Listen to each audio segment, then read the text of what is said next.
Okay, afternoon, everyone. This is the Water Reclamation Facility Citizens Advisory Committee, our regular meeting. Today's June 4th. We have a quorum, although co-chair Barbara Spagnolia is absent, and also as member Jesse Barron is absent. So that we will start our meeting. We would like to have a moment of silence, if we can, for a minute here.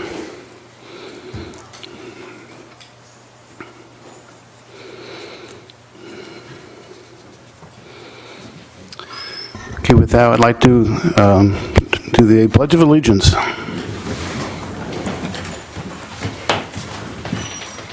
I pledge allegiance to the flag of the United States of America and to the republic for which it stands, one nation under God, indivisible, with liberty and justice for all.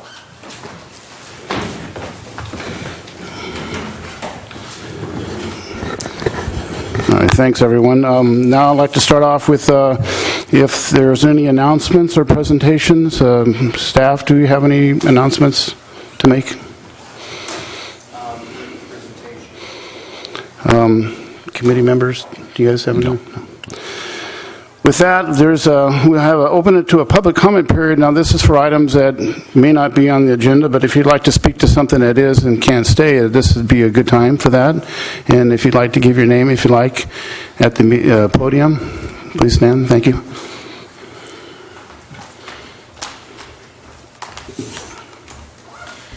Hi, my name is Carol Truesdale, a resident here since 1995 and a homeowner. I have a couple of questions. I want to ask about the loan documents. Where are they in the process? And also, it's very difficult to read the documentation that you put forward that, to try to print out some pages and things like that. My computer got stuck on stupid, I guess. But have you done are the hydrology reports ready? If they're not, why? And want to know that. And then about plans about speaking to the pipes coming down the back of the baseball fields and behind the mobile home park. So those are some questions that I really didn't quite understand, tried to look for, and I couldn't find. And I guess that's about it for now. Thank you. Thank you, Carol.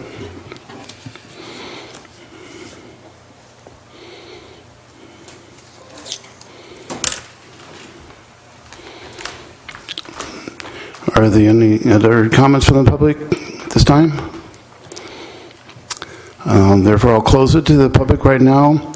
Would staff like to respond to the questions presented by Carol?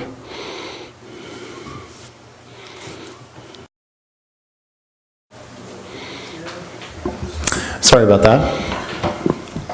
Members of the committee, Eric Caceres with the city's program manager for the WRF. I wrote down 3 questions. I hope I got all of them. The first one had to do with the loan agreement status. So the city is currently pursuing 2 low-interest loan opportunities. The first one is the WIFIA through the EPA. The city submitted their application last year. That application is in review. We're going through both the technical review as well as the environmental review. Part of completion of that environmental review is also going through in coordination with the State Historic Preservation Office. We're currently in the process of doing that. We anticipate that we're going to have loan agreements ready at the end of the summer. We are currently working on finalizing the loan agreement, and then another thing that the city has to go through and do, because of the nature of the city can't issue bonds, and so they have to put together an organization that will allow them to issue that debt. So that process is ongoing currently as well. So all of those different things are happening right now, which will allow the city to get a signed loan agreement with WIFIA at the end of the summer. The city was also recently selected, or in the draft intended use plan that's been put out by the state board. The city has been selected to receive $105 million from the state revolving fund, the Clean Water State Revolving Fund. That fundability list, as part of the intended use plan, will be finalized on June 18th at the state board meeting. So we will know for sure whether the city's going to receive that funding on June 18th, or is eligible to receive that funding, I should say. That's going to be a bit of a long process to get a signed loan agreement for SRF, but those are the status of the two loans. The second question had to do with the pipes around Lila Kaiser Park, and I believe the reference was to the rerouting of the pipes to the east injection location if we do go to the east injection location. Those two modifications to the project are currently part of the EIR addendum that we have our environmental consultant working on, and that will be coming back to council. It will be circulated per the requirements of the state revolving fund process, and will be brought back to council likely in the August time period. The third question had to do with the hydro-geo reports, I believe. So I can begin to answer this. The first phase of the hydro-geo work is what we're going to be presenting on tonight. There are two other phases, phases 2 and 3, that we need to get through before we can do the final design of the injection wells, and I go through that quite a bit in the presentation here this evening. All right, thank you, Eric. Next item is our consent calendar. Items A1, A2, A3, A4, they're minutes from previous meetings. Does anybody have any comments on the committee? I make a motion to approve the minutes as stated for the May 1. Are we going to do all three at the same time? It's all consent. Oh, okay. Honestly, I wasn't at one of the meetings, so I wasn't going to make the motion on that meeting since I wasn't there. If somebody else wishes to do it. What item was that? Well, I wasn't at the most recent meeting, the one in beginning of May, what was it? The last one was May 9th, 2019. I was absent at that. So do you want to move for approval for A1, A2, and A3 then? That'd be great. I'll make a motion to approve the minutes as stated on the first three meetings. Any second? Second. All in favor, say aye. Aye. Opposed? There are none, that passes. So item A4, where Steve wasn't here, would someone like to make a motion on that? Make a motion. Okay, I was here. all right. Move for approval for A4? Yes. A second? I second it. Okay, all in favor say aye. Aye. Aye. Opposed? None, that passes. Brings us on to our item, business item B1, which is submission of the concept design report, and hand it over to the staff.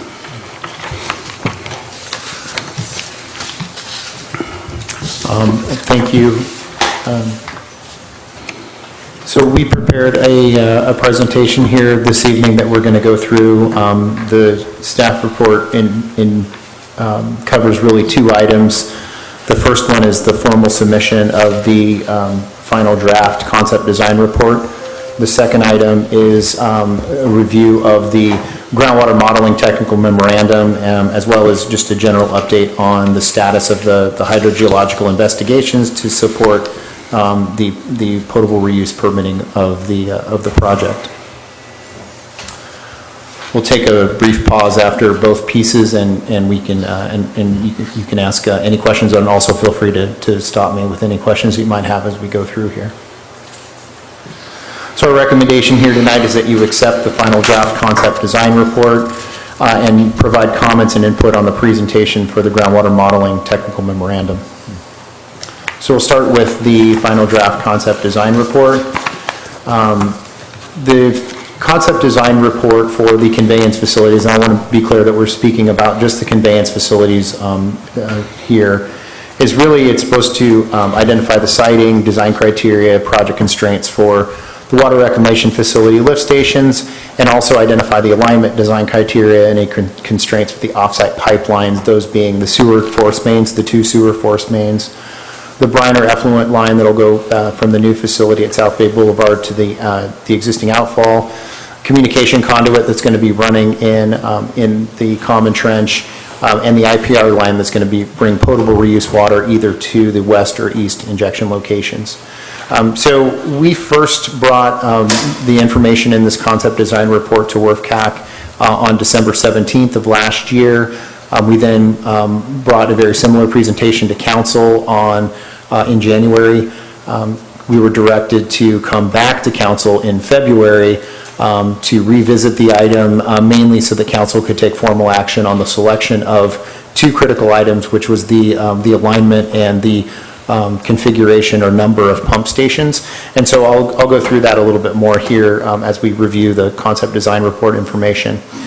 This is just a timeline that takes us way back to November of 2017 when the city formally selected Waterworks Engineering as the design engineer for this component of the project. Went through a number of design meetings in spring 2018 when Carollo came on as the new program manager.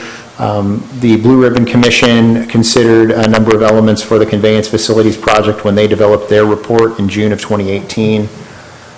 We brought the concepts for the alternative alignments and pump station alternatives to WRF-CAC in December of 2018, along with our recommendations. Again, on January 22nd of this year, we brought it to council. We're directed to come back to council again on February 13th. And now we're here at WRF-CAC, and this is June 4th. Plan is to bring this to council next week, a very similar presentation, overview again, and just formal receipt of the report. And the final concept design report will be delivered in September of 2019.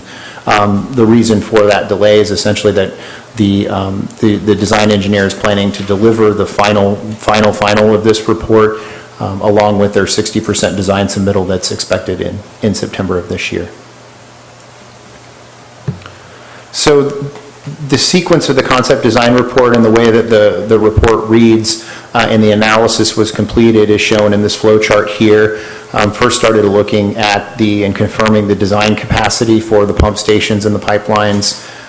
We then went through a pipeline optimization, looking at the size and number of pipelines, then looking at the route analysis for the pipelines. Once that was determined, then the pump station analysis was performed, finally resulting in the preferred alternative. That really constitutes the end of the concept design report, and then we have the final design. And as we go through and talk about next steps, I'll go through the different deliverables that we're anticipating and that Waterworks is contractually obligated to provide the city. So quickly on the design capacity, the design engineer looked at a number of sources of information in order to come up with the design flows for the pump stations and the pipelines. Really three main sources of data. There was a facility master plan information for the facility master plan from 2017. There's historical flow meter data. The city collects flow meter data and has done that for a number of years. And then the One Water Plan. Part of the One Water Plan included a detailed flow analysis performed by Villalobos and Associates back in 2016, 2017 in order to inform the One Water Plan and specifically the collection system master plan component of that project. The result was a determination for the brine or the outfall pipeline that should be sized for the max hourly flow capacity for the treatment plant, which is 8.14 MGD.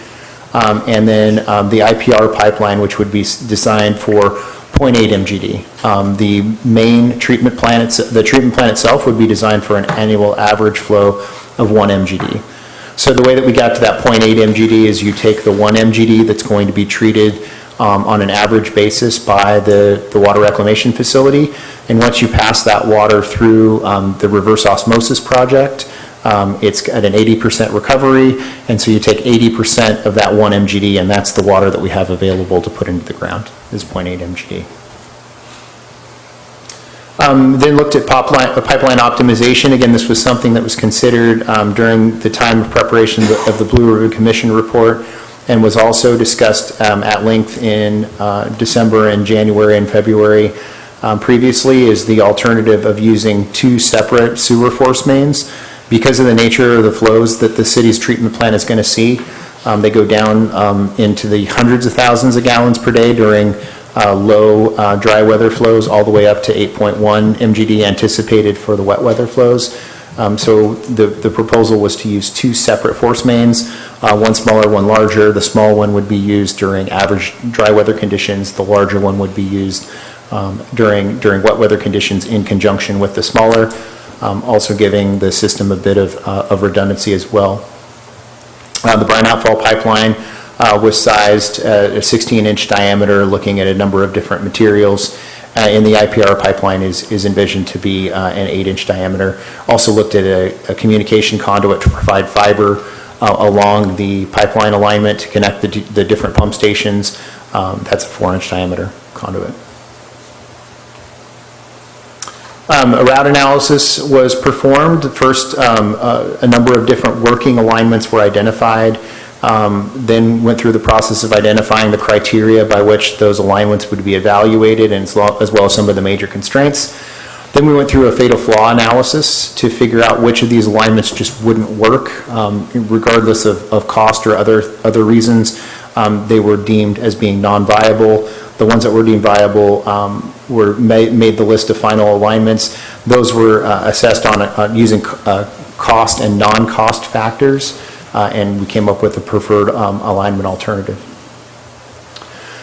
This figure up here shows the 5 different alignments that were considered. There's the 3 on the east of Highway 1, as well as 2 different alignments to the west of Highway 1, with the 2 west alignments being the alignments that were not fatally flawed and went through a detailed analysis. The Embarcadero alignment and what we deemed the west alignment, the one that runs in Main Street and the bike path and Quintana. Pump station analysis was performed. Originally envisioned the system would operate with a single large pump station that would be located near the city's existing courtyard. Based on a review of flows and some additional analysis, the dual pump station concept was identified. It was identified to have a lower capital cost than the single large pump station, and had some other ancillary benefits, the ability for the city to reuse existing infrastructure and other benefits. And so the determination was made to move forward with the dual pump station option. Again, as was mentioned previously, the city's currently putting together an addendum to their final EIR. That final EIR addendum is including this pump station B, which is located near the intersection of Highway 1 and Main Street.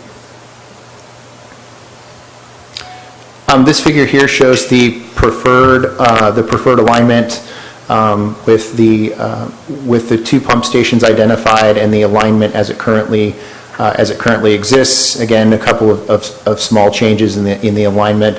Again, the pipelines are no longer running through Lila Kaiser Park based on some input that we received from some concerned Native American groups.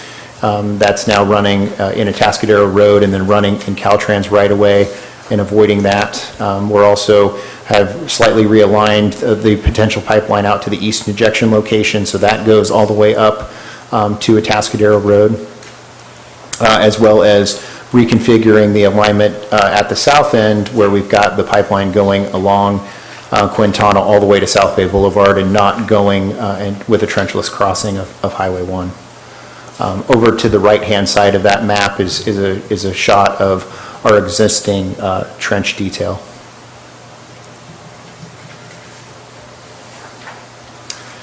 One of the things that was noted in the staff report and wanted to highlight here briefly is this report was initially drafted in November of 2018.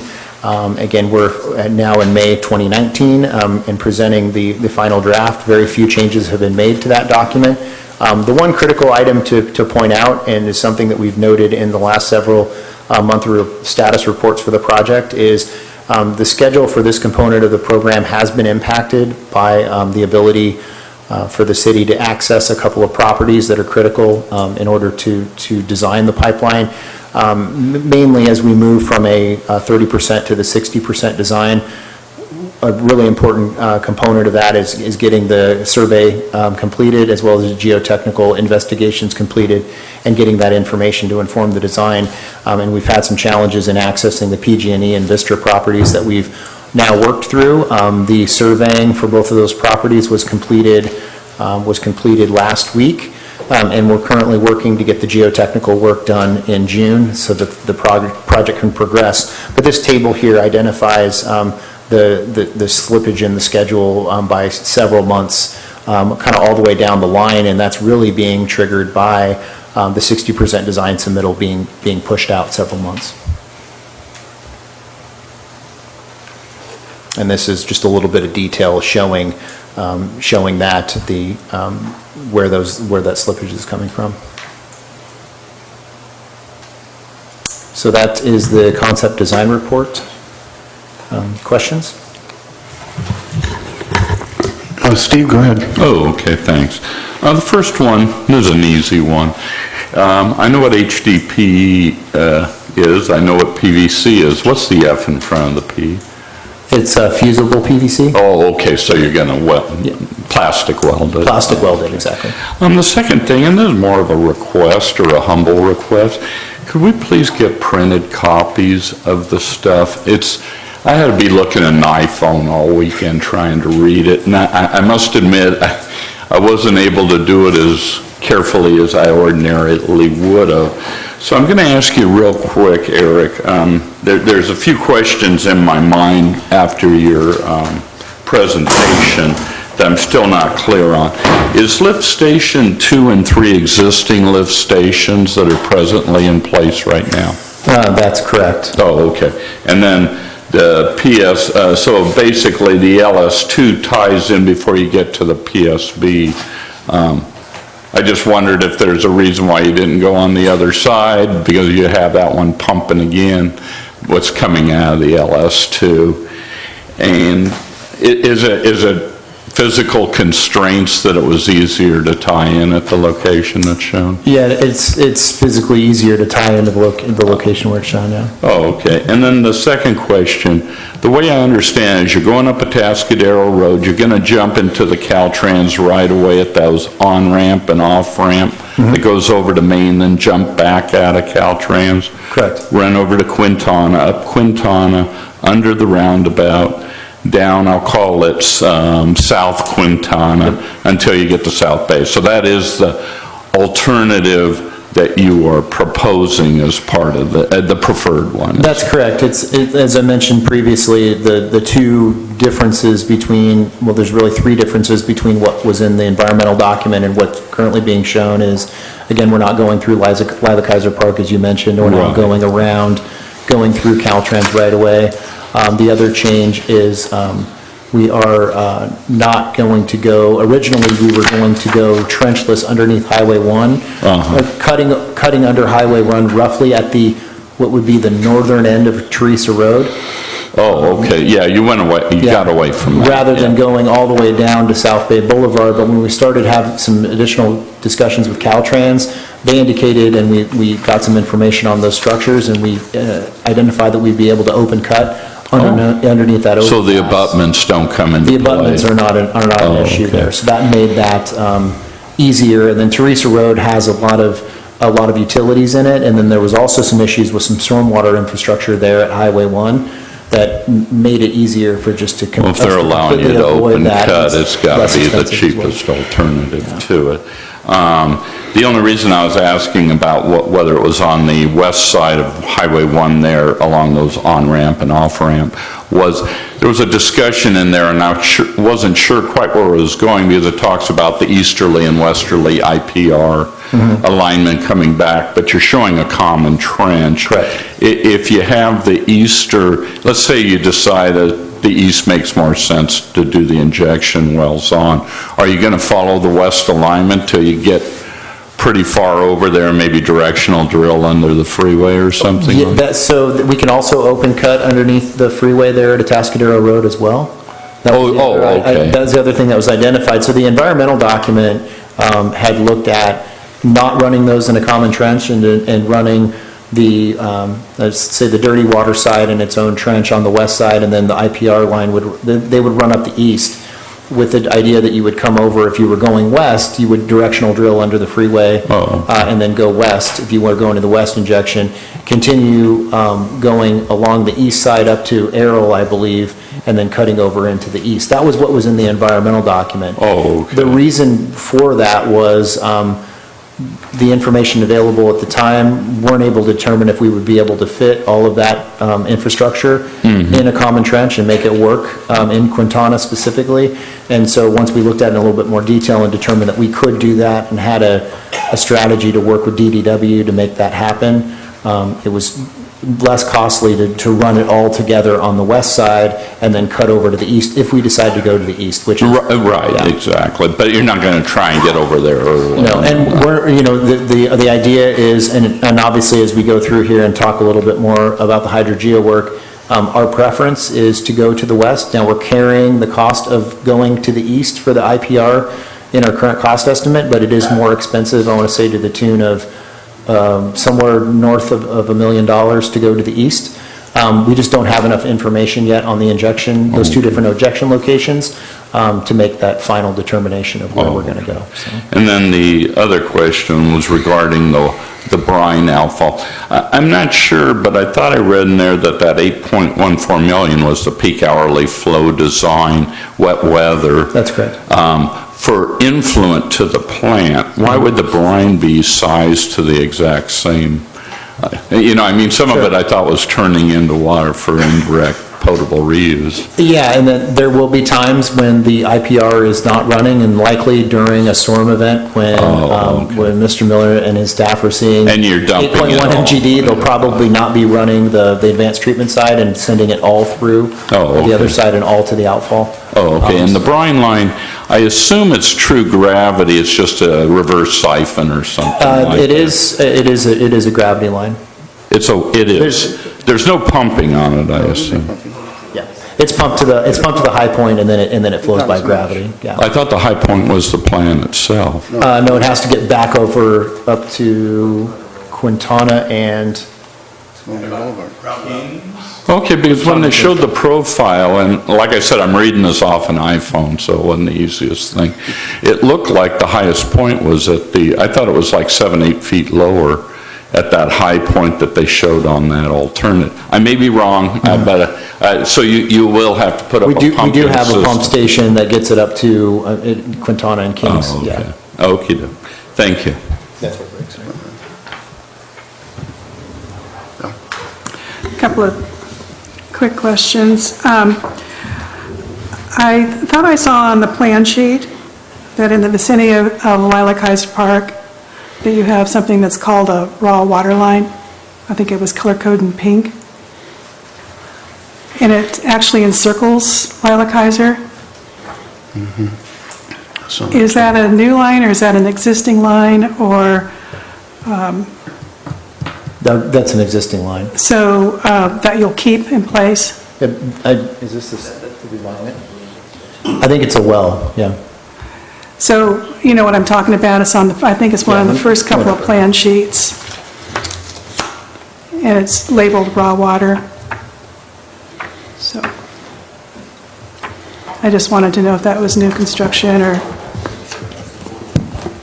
That's existing water line that either has the ability to feed the brackish water RO plant or can be valved to go directly to Kings. okay.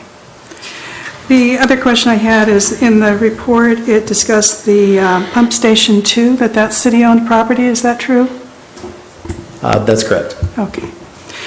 I was looking at the plan sheet for the eastern end of the project, and it still includes the Teresa Lane crossing as a possible option on the plan sheet.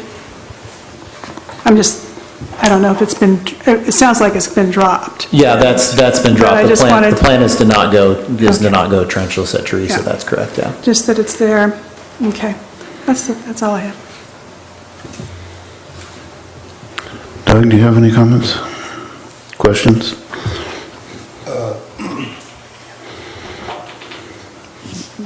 There you go. Okay, thank you. I thought we were going to be talking about the GSI report today, so... Well, that's coming up still. Okay, then I'll wait. You wait till then? Yep. Okay. I have a couple questions. I just noticed on your slide that you just showed that the final CDR is September 2019, but this report says final draft on it. That's Is there correct. going to be a why is this called final now? If it isn't going to be final until September? We've just, the decision was made that it's a final draft, so it's not a final document. We're going to final the document so that it matches any changes that may occur with the 60%, and so that was a decision that was made between the city and the design engineer and the team. So that 30% design is the most updated that it can be. Right now, it's as most as updated as it can be. We don't anticipate any changes, but the plan is that we would formally finalize it and make hard copies of it and everything else there in September. Just a little to add, we still have to get a coastal development permit, tentatively scheduled for July hearing, and there may be changes they request during the coastal permit hearing. We don't anticipate any, but wanted to leave that option open. Doesn't coastal staff need to know this information that's in this document as they prepare theirs? They have this document. They have this document? Yes. Okay. I noticed it's on several places, but started on page 8, that 8.14 million gallons a day, they say that they have it listed under 2040 future conditions, where presently it says hourly it's 5.85. To me, it seems to me that over that next 21 years, that, our RNI is getting worse, that we're going to be seeing higher winter flows in the future than we presently see now? Is that what that means to me? Yeah, I'd have to go look and see what it says there for current. The 2040, one of the interesting things that occurs with, and this was something that we talked about when the One Water Plan was presented, is the city has some hydraulic bottlenecks in the collection system, and so one of the issues with fixing some of those hydraulic bottlenecks that are currently creating surcharge conditions in the collection system during these different storm events is we're going to upsize and replace those pipes. And so when that's done, you can actually pass more flow. So the peak hour flow, instantaneous peak hour flow, will go up a little bit during I&I conditions. So hydraulically, we have to design for that in the pipelines. So we are going to be fixing pipes and fixing I&I. The problem is we're going to be increasing the hydraulic capacity of the system to a certain extent. So we will see a slight bump in the instantaneous flows in the system. Well, just because you increase the pipe size and the flow, what it can carry, doesn't mean that more toilets are going to flush in the future, does it? No, it has everything to do with wet weather. That's all being driven by wet weather flows and how quickly the collection system can move those wet weather flows that are getting into it to the treatment plant. So while it says 2040, those improvements are likely going to be done before that. Right now, a portion of the collection system is acting as storage or detention, so it's slowing down the flow. So as we open that up, we'll get higher instantaneous flows. Okay. Still the same volume, but it's just how it gets there. On the next page, page 9, talks about the maximum hourly flow for the brine pipeline. It's based upon the maximum hourly flow seen at the existing WWTP. What brine flow is coming from the existing plant? There is no brine flow from the existing plant. That brine line that we're going to be, we're calling it the brine line, so during dry weather flows when the advanced treatment facility is operating, essentially 100% of the flows will be going through the advanced treatment system. And 80 MGD will be going, or 8.8 MGD, excuse me, will be going out to the potable injection, and 0.2 would be going into the brine line.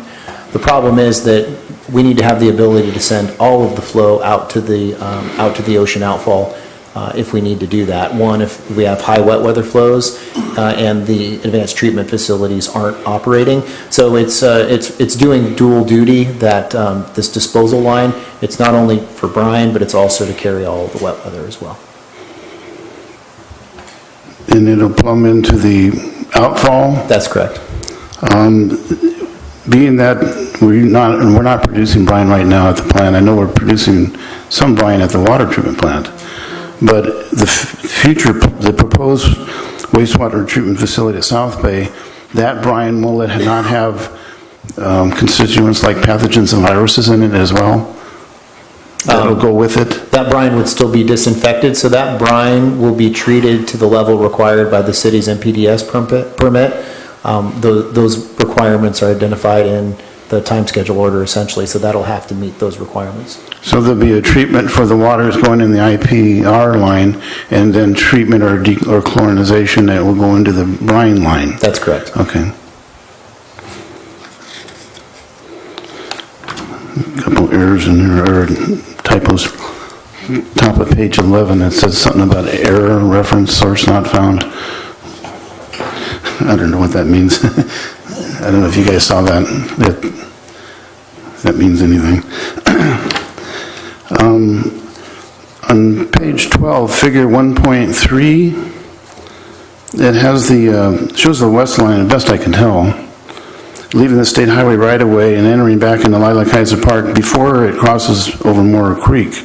But back on May 9th, I asked, is it going to cross Morrow Creek in the state highway right away? And Rob said, yes, it was. So where are we going? Where is it going to be? It's not crossing in the state highway right away. So before it gets to Morrow Creek, it jumps back into Lilac-Heiser Park? That's correct.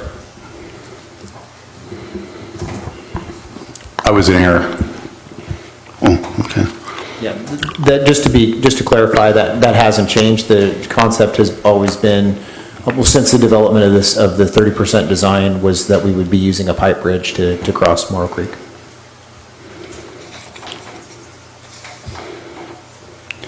On page 13 on that table 1-3, you compare the other alignments identifying fatal flaws, but you say on the east alignment, environmental for drainage lines and wetlands would require separate environmental permits. Won't the west alignment also trigger those same environmental permits?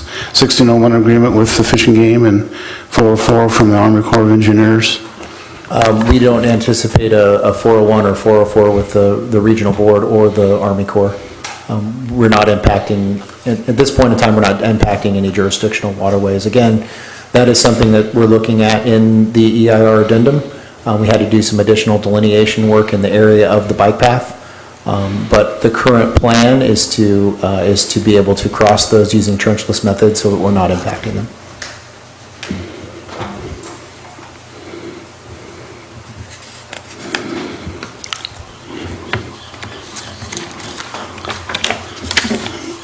On page 28, you talk about some complete final studies and field investigation. One is to prepare a draft Caltrans encroachment permit.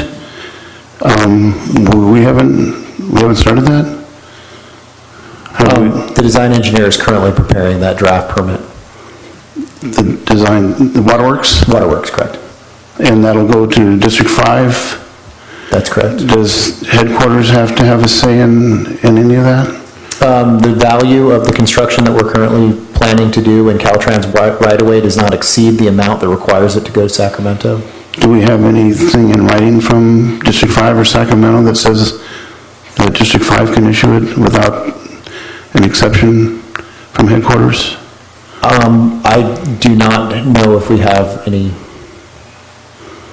no, actually. Only the meeting notes from our meeting with the District 5 permits engineer.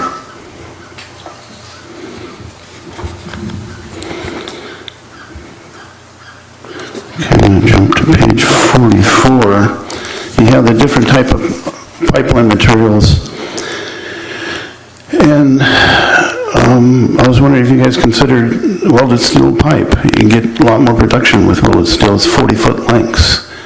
You go twice as fast. You can put twice as and get out of Quintana Road that much quicker.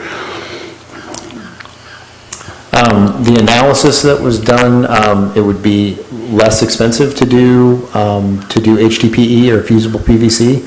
I also believe the production rates would be faster with that type of construction versus welded steel. On the high-density polyethylene pipe, if you fuse that, you do that above ground and then roll it into the trench, is that how you do it? That's correct. And how much can you do in a day on that? Likely, that'll vary depending on what part of the alignment we're talking about. We're going to be putting constraints on the contractor that they can only have so much trench open at any given time in order to maximize the ability to minimize the impacts to traffic flow down in the more sensitive areas. In the less sensitive areas, and we'll put less constraints on the contractor, but that's something that's going to be, in the sequence of work, it's going to be very detailed. Will any of these pipes require thrust blocks? I don't believe so, since the joints are restrained, since they're fused. On page 49, you show the different configurations, or start to show the different configurations of how you're going to put these pipes in a single casing. And being that each one of them is going to have its skids around each pipe as you slide them through, push them through. I've never seen multiple ones put in the same casing. Will that all go in at the same time? What page was that again? It started on page 49, and then the next page has the different configurations of putting multiple pipes inside the casing pipe. And so in my experience, you strap the skids around the pipe and then you push it through. But I've never seen multiple pipes done at the same time. In other words, if you put one in and it's got its skids and its bands around it, you try to slide the next one, it's going to hang up. They all have to probably go in unison, it seems. I mean, I don't know, did somebody think about that? Yes, and we don't have anybody from Waterworks here to speak specifically to that, but we can get you some details on that. The casing pipe that runs in the state highway right away will have to have a certain amount of cover on it. And how far down will this thing be, the bottom of the trench?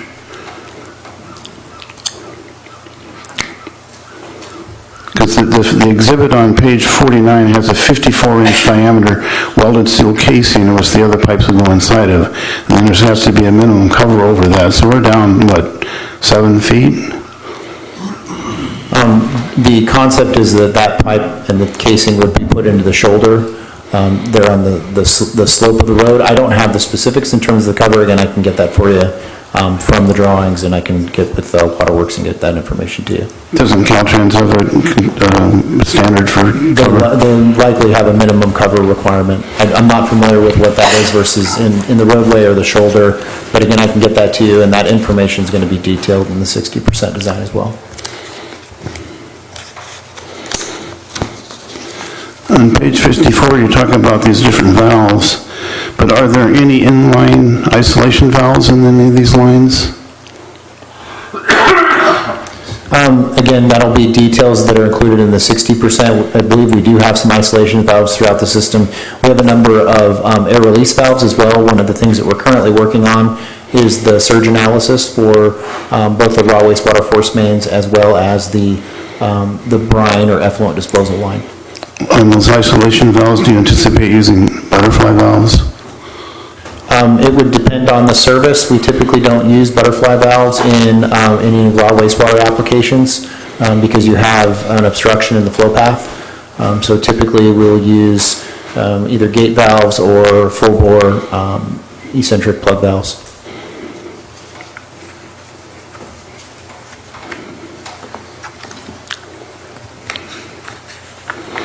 Page 61.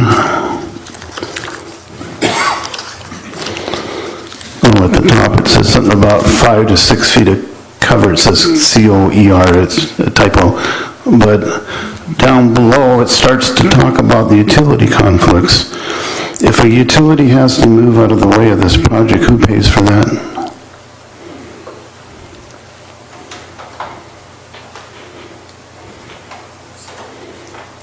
I think it depends on what utility it is. If it's the regulated public utilities, they exist in city right-of-way at the pleasure of the city, and we would direct their relocation. In my experience, if you're acting as the road department, you can do that. But now that you're acting as another utility, the cost is borne by you to do that, to have them move. It's my experience. We had to do that in Shore Valley Pipeline. We had to pay for any relocation, even if it was in a county road. because it's not the same, we're not wearing the same hat. Okay, we'll keep that, make sure that we're wearing the same hat. Page 63 starts to talk about the outfall constraints. And then the exhibits, in the sheets, the plan sheets, show how you might plumb into that. Where is that outfall, and particularly that standpipe, relative to the state's original jurisdiction? Is that where we're triggering their involvement? Yeah, the air relief structure is located inside the plant fence line. It's not Right. within the original jurisdiction. It's not? Are we doing anything, where is the state's original jurisdiction? The ocean? Westward of the first public road, so just on the other side of Embarcadero Road, there is their jurisdiction. So we're having to do modifications to the outfall itself, change diffusers, because there's a different constituency of the wastewater. So we'll be replacing and changing out diffusers on the existing outfall. Where are the diffusers in the outfall? In the outfall at a mile offshore, so. You add air into the line, is that what the diffusers do? The diffusers are basically outlets. It's not an open-ended pipe that just discharges to the ocean. It's pipes that are tapped into the side of there that disperse the wastewater along a section of that pipe. Like a manifold, or? Like a manifold, exactly. And we'll be changing those to more of a duckbill style diffuser. On page 66, a couple of things here. When you're going up South Bay Boulevard underneath the structure, the highway overpass, you're not required to have a casing there? Like everywhere else in state highway right away? Repeat your question really quickly. I was looking at the document here. Casing the state right away in South Bay, is that required? The plan does not currently have a casing for that crossing, Okay, and you're that gonna, buried crossing. and you're gonna open trench through there? That's correct. yeah. How are you gonna get an excavator in there, open up an 8-foot wide trench and without hitting the superstructure above? And that's, that's really why we had initially, the assumption was initially made that we would be going with the trenchless across Highway 1. But the design engineer, as part of the concept design report reviewing that, determined that was something that could be done. If you open, because you gotta use up all the room to put your piping ready to put in the ground, stockpile it on the side or put it in a waiting truck, and then put it somewhere in the middle so you don't hit the abutments of the structure, you've effectively closed down that interchange. Now, as I recall, in the environmental document, at least the addendum that you're gonna do, ESA and the proposal was not gonna do additional traffic studies. However, the original traffic studies in the area never anticipated this. So how are we going to identify this impact that's going to occur at that interchange when the off-ramps and on-ramps are closed? We can talk to ESA and get back to you on that exactly, and what kind of impact that might have, and if that's something that we need to include in the addendum. Because it seems to me the only logical detour, if you say you're coming up from San Luis, can't get off at South Bay Boulevard, you have to go to Moby Boulevard, probably to Piney Way, down to the state park. South Bay Boulevard has over 15,000 cars a day presently. Can we put that amount of traffic on the city streets and the state park road without damage? We'll have to look into that and get back to you. The other item you have on that same page is that night work may be occurring for the South Bay Boulevard. You have a sensitive noise receptor there, the Casa de Flores. Is night work acceptable for being that close to that facility? That's one of the things that we are working through is the sequencing of the work and the traffic control requirements that are going to be required. We're going to be coming back with a lot more detail on that for the 60% design.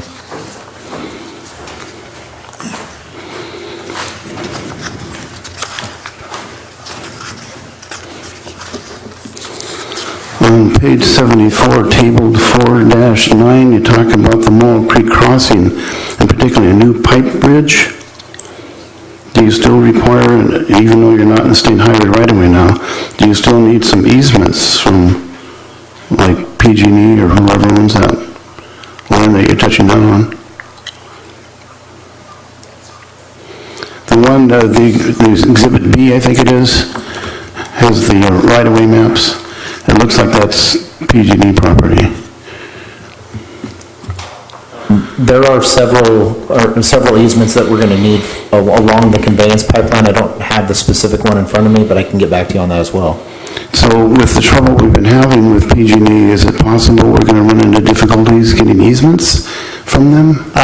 The problem has not necessarily been with PG&E. That's been more of a timing issue and just the length of time that it's taken to coordinate some of the activities. The other property owners have been a little bit more difficult. But again, we don't anticipate that being an issue. We're tracking all of those easements and working on those currently. Do we have any idea what it's going to cost to acquire those easements? All of the cost for, our estimate for the cost of all of those easements is included in the cost estimate for the project. The pipes and then that pipe bridge, they'll be above the 100-year flood elevation at that point? They'll be suspended in the air? Yes. Then when you get a little bit further south, just before you get into the Main Street area, you're on the bike path where it's concrete. You cross the Willow Camp Creek there, and there's definitely a wetland there. There's no mistake. So I don't know how you can avoid the 404 permitting process from the Corps at that location. That's the area where Eric was talking about. We would do trenchless through that area.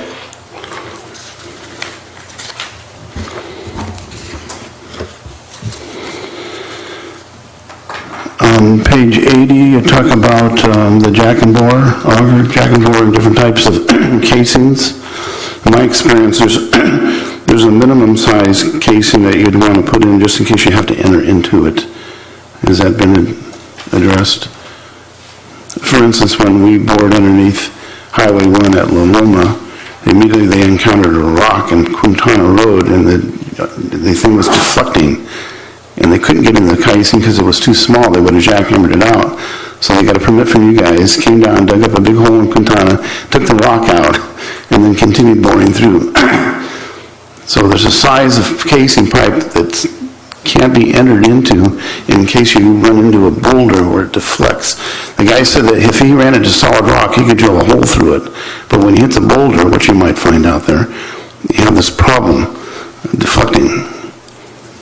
So the casing size has to be big enough so a man can enter and jackhammer out the obstruction. Again, that's something that we can discuss with the design engineer. I think one thing that will make that question a lot easier to answer is once we get the geotechnical information back, we can understand what the likelihood of hitting boulders or cobbles might be in those different areas and then take that into consideration. On page 89, you talk about high groundwater, and I know this will be a problem for your trenchless crossings, but even open trenching like down the bike path, you're certainly going to encounter high groundwater. How are we going to handle that as we trench through there? Again, there's a couple of different things that we're doing there. We don't have the geotechnical information back, which it's difficult to answer a lot of these detailed questions without that. And we're also looking at getting some groundwater monitoring data near some specific areas in the alignment to identify what those fluctuations are and if we can plan our construction to try to minimize the issues of the high groundwater. But we know it is something that we're going to have to deal with, and it's something that we'll detail in the 60% design again once we have the geotechnical information. So you have to put up coffer dams and constantly pump as you move through that zone? We have not planned exactly how we're going to be handling that. Once we have a better idea of what those levels are, then we'll be putting together those dewatering plans. If you have any dewatering, where are you going to discharge the water? Again, we'll know more once we have the geotechnical report and how much water we need to deal with. previous projects where we've had to dewater, for example, for wet well construction, we've applied for and received a low-threat discharge permit from the regional board for that dewatering water. I've had success also putting rock in the bottom of trenches to, depends what the depth to groundwater is.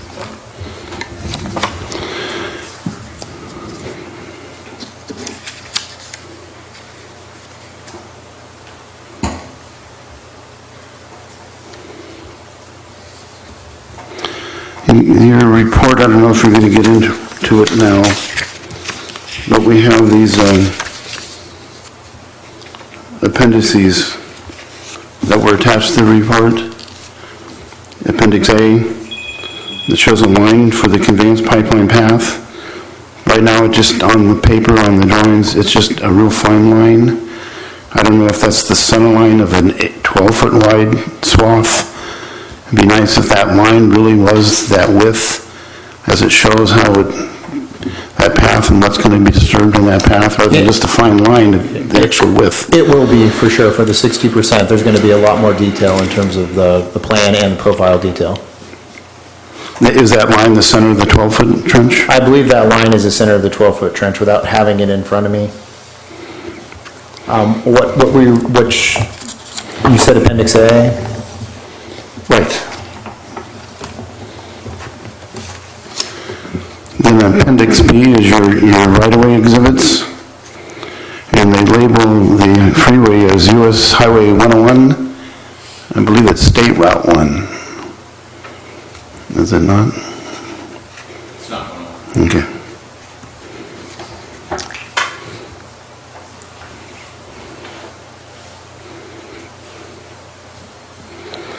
Appendix C, I believe it's on the plate 1B, if I can find it. It has that route shown here, much like what Valerie was mentioning as I'm going through the ball fields. And this is the geotech report.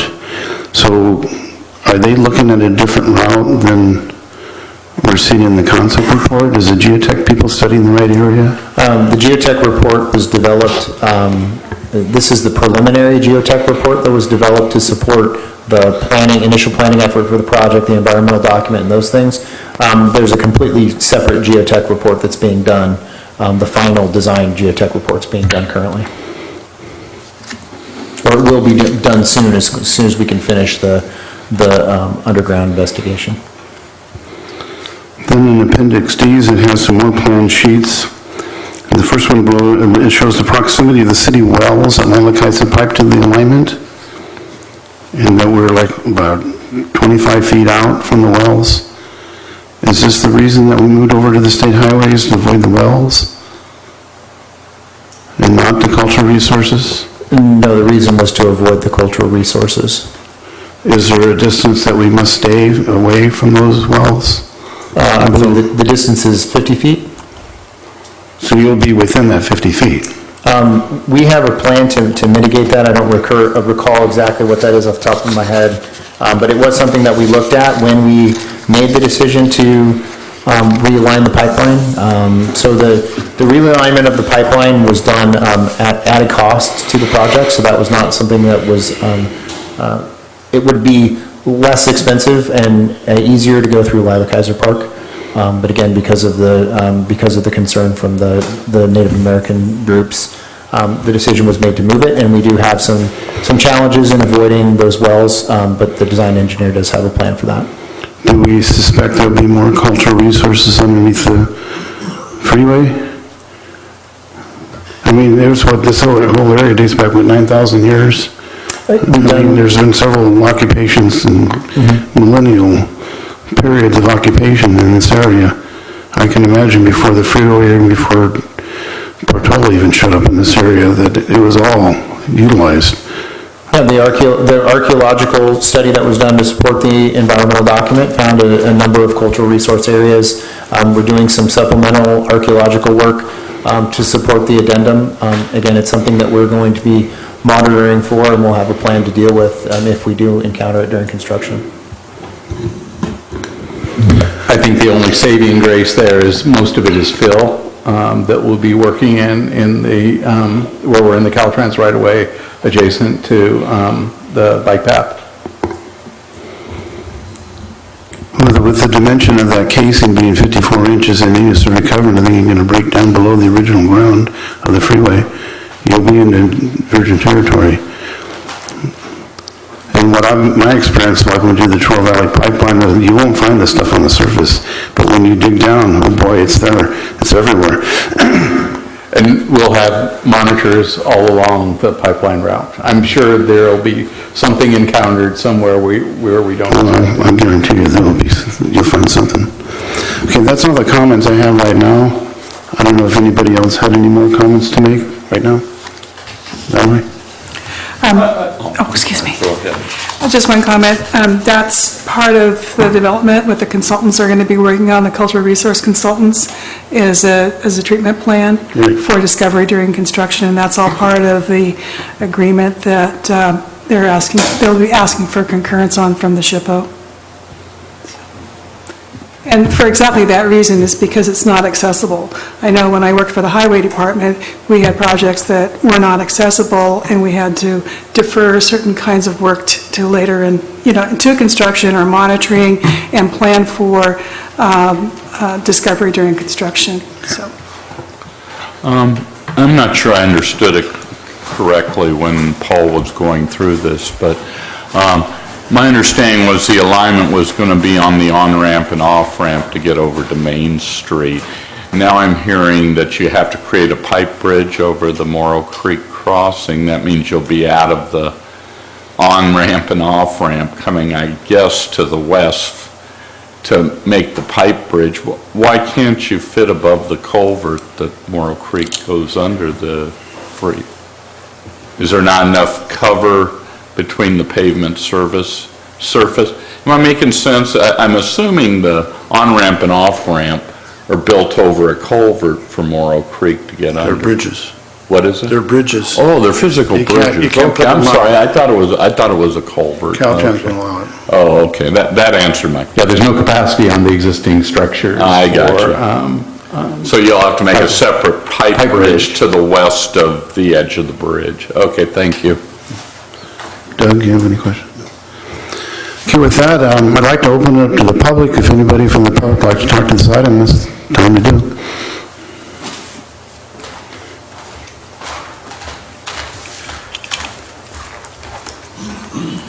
Thank you, committee. Barry Brandon, Morro Bay. The challenge of designing what you've done is enormous. I think it's made doubly enormous by the fact that we have not repaired any pipes and we're looking for more infiltration into the existing pipelines. And it appears to me that this would be a prudent time to say, look at, we have these things on our capital improvement budget, and rather than basically hold back the money so that you'll look good for the lenders, it appears to me that it'd be more prudent to get at some requests for proposals, repair some of these pipes. So I know that you're using now, because you have some constraints in the pipeline, that when all that stormwater comes in, you're allowed to keep the water back so that you can bleed it through the plant in a proper manner. But if you didn't allow all that infiltration, and it's pretty well identified throughout the system where the problems are, you could mitigate a tremendous amount of this design work, an extra pump sizing the plant, how much you're going to have to put back in the ocean. And I don't think that, to me, it's most obvious to solve the worst problem first, and that's the infiltration. This talk about wet weather flows, I understand it's reasonable wet weather flows, but when you're talking about wet weather flows of making the plant volume go from 1 million gallons a day to 8 million gallons a day, that's such an increase in wet weather flows that I can't believe that we haven't at least, we've talked about it, I've asked the question, I'll ask it again, but unless someone faces the fact that we have large amount of infiltration coming into the plant, which costs all of us taxpayers more money because the plant has to be designed so much bigger because these pipes are leaking, that's just not a prudent use of our money. Thank you. Thank you, Barry.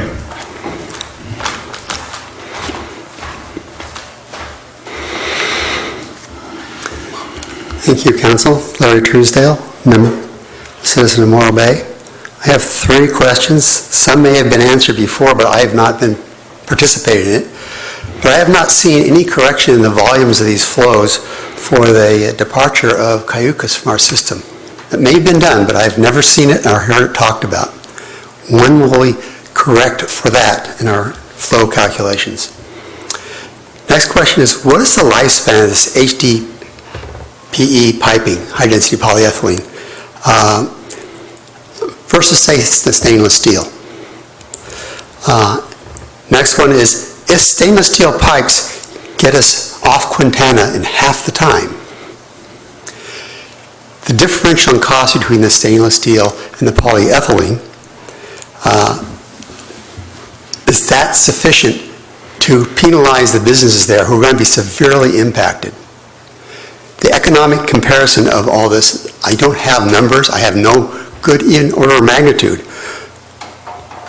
But the lifespan of polyethylene means at some point, polyethylene is not a hard thing. It will move over time, and it will be impacted by the external environment. It will have to be replaced.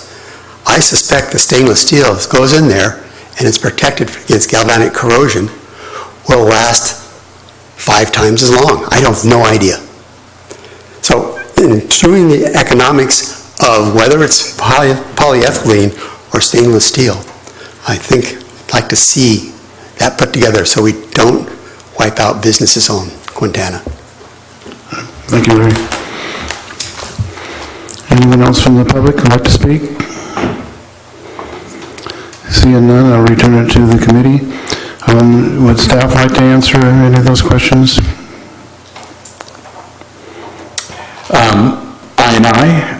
We have 2 projects in our capital program for this upcoming year to begin the Beachcomber area and then the Main Street of Tesco Road, 2 of our worst areas. So we'll be going out for design this year and likely construction in following years for that work. My experience with I&I is it's a never-ending battle. You don't fix a collection system one time and it works forever. It's a continuous process that what we continue to do, we repair manholes, we fix lateral break-ins. It's not just one problem, it's a multitude of problems. We replace manhole lids with sealing manhole lids. So there's various reasons for I&I. Pipe material, first Cayucas flows, those are not included in the One Water plan, the facilities master plan, nor this design. It's all Morro Bay flows. Pipe material, I think Mr. Truesdale must have meant welded steel pipe, not stainless steel pipe. Production rates for HDPE versus steel, I would think, my experience with HDPE, I had fortunate enough to work on an HDD project where there was no constraints. We put a mile of pipe in the ground a day. Probably not the case here, too many crossings, but it is possible for high production on HDPE pipe. I would say that the life is fairly similar between HDPE and steel pipe. All pipe is going to move in the ground. I think what you rely upon is the method of placement. So your properly engineered backfill, compaction, monitoring of the trenching requirements, that's really what protects the pipe, not the pipe material itself. I'll turn it over to Eric, see if he has anything else to add. When you put in that, either the PVC or the polyethylene pipe and use that, and you'll do a pressure test, is there allowable loss during that pressure test for that kind of pipe material? No, I don't believe so. Can you allowable pressure loss? In other words, you do a pressure test on the water line, for instance. Correct. And you pump it up for so many hours and watch it, and there's an allowable loss in that period of time. If it loses more than that, then it's not acceptable. Correct. So is there an allowable loss during the pressure test of these pipes? It'd be tested to the same as a steel pipe. And no allowable losses? I have to go look at the testing requirements. Yeah. It's AWWA standard that we would look at. I don't know that off the top of my head what that allowable loss is. The losses are going to occur not at the fused joints, but at the, probably the, if there's any mechanical joints in the system, rather than the fused joints.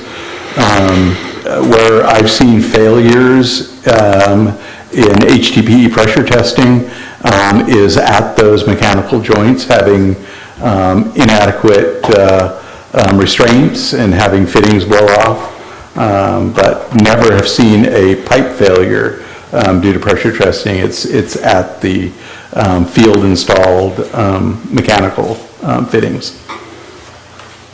And what is the pressure of these pipes? I guess your force mains will have the highest pressure, they have the highest lift. 200 PSI? What? Probably somewhere in that range, 200, maybe up to 250 PSI. And then you have pressure tested to, what, 125% of that? Likely. I can't remember what AWWA standards are. I have to look that up every time. Okay. Also on the INI, I know that it was something that Joe's predecessor, Bruce, told me, is that a lot of people have plumbed their downspouts into their laterals. Is the city doing anything to keep that from entering the system? Do you know anything about that, Joe? Yeah, we identified a lot of the high INI areas, and every year we go out and smoke test those areas. And when we smoke test, we can find a lot of that if they tied in, you know, their downspouts, their driveway drains and stuff like that. And then we send letters to those residents, and I can say since I've been here, we've done 2 rounds of smoke tests, sent out the letters, and then we follow up and had very good response from the community actually fixing those and addressing those issues right away. So Good. we had very good response. Good, good. Okay, I believe that's it for this item. Does the staff have any more to say on this? Okay, the staff recommendation is to accept the final draft concept report and provide comments. Or are we supposed to speak to the groundwater modeling item before we finish this item out? The plan was that we would get through that first part, and then we would do the presentation for the groundwater modeling item, and then go through discussion at that point. Okay, so you want to continue with that then? I've got a question before we move on. All right.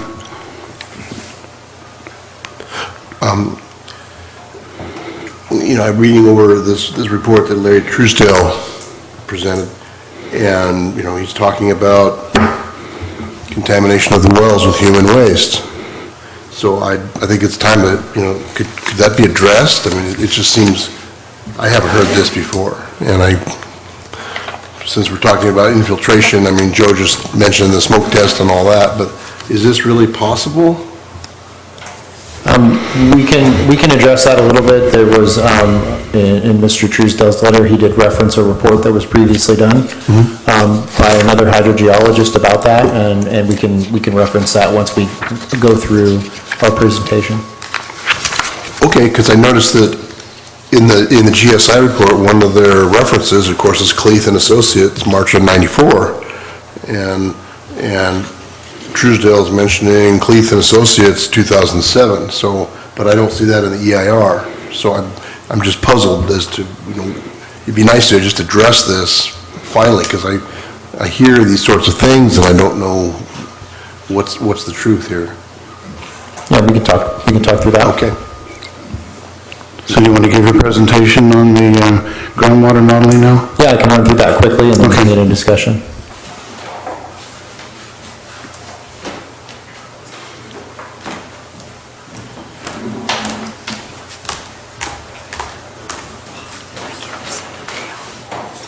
came in city email.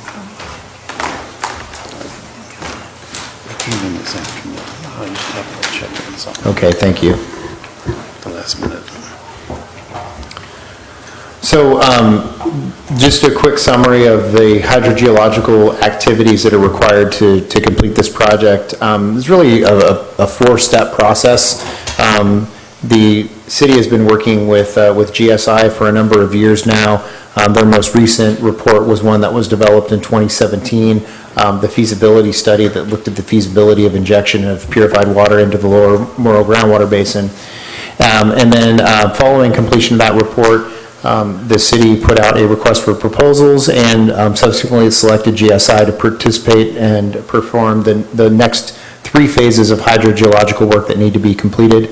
And we'll go through a little bit of those here today for the focus on phases 1 and 2, which is what GSI is currently contracted to perform. And obviously phase 1 is what we're discussing here tonight for the technical memorandum.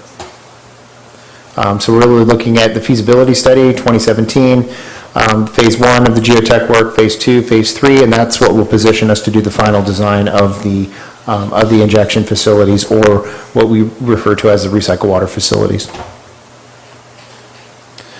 So the feasibility study made a number of findings. One, that the aquifer, it's feasible for the aquifer to accept injection. Number 2, a minimum of 4 injection wells will be needed to inject the quantity of water that we're looking at. We're looking at a range of capacity of that basin to accept the water. The determination was made that approximately 1,200 acre-feet per year of groundwater could be produced and be injected using IPR, and that the minimum 2-month subsurface retention time could likely be met at both the west injection location and the east injection location. So the phase 1 scope of work, again, what's covered here in the technical memorandum was, 1, to investigate pumping of the city's full permitted allotment of 581 acre-feet without injection, analysis of possible groundwater nitrate levels under different injection scenarios, and then analysis of potential changes in groundwater chemistry due to potential saltwater intrusion. So really the first item, looking at the city's ability to pump its full allotment, that was really something that was spurred out of the development of the One Water Plan and looking at a number of different water supply options that the city has in front of it. And if really truly could the city pump this full 581 acre-foot allotment from the Morrow groundwater basin and not induce any issues in terms of water quality. The next 2 really do with what happens to the water after it's injected and extracted. Is there any follow-up treatment that would be required? So the approach for phase 1, on the right you'll see a figure which pretty clearly shows the lower Morrow groundwater basin. The contour map that's shown there. Some of the notes that I wanted to highlight here is that pumping data between 1965 and 2018 from 7 different wells is what was used to create and calibrate the model.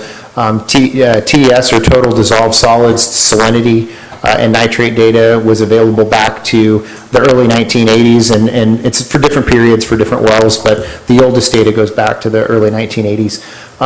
And the city was building, or excuse me, GSI was building on their existing mod flow model. So that's their groundwater model that they developed for the feasibility study. They have an add-in for mod path, which essentially does particle tracking in the groundwater. So they take their existing model and they layer in this additional capability with ModPath to do the particle tracking for constituents like nitrate and TDS.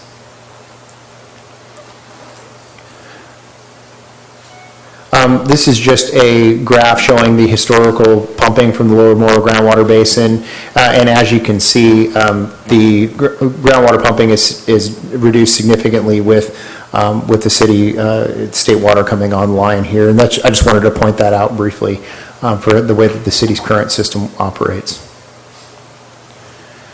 So the first task was to look at the impacts of pumping on seawater intrusion. So the city has a permit to be able to extract 581 acre-feet per year from the Morrow groundwater basin, and currently the city only extracts a fraction of that. The majority of the potable water comes from the state water project. the city does extract groundwater during periods of high demand during the summer or periods of outages for state water.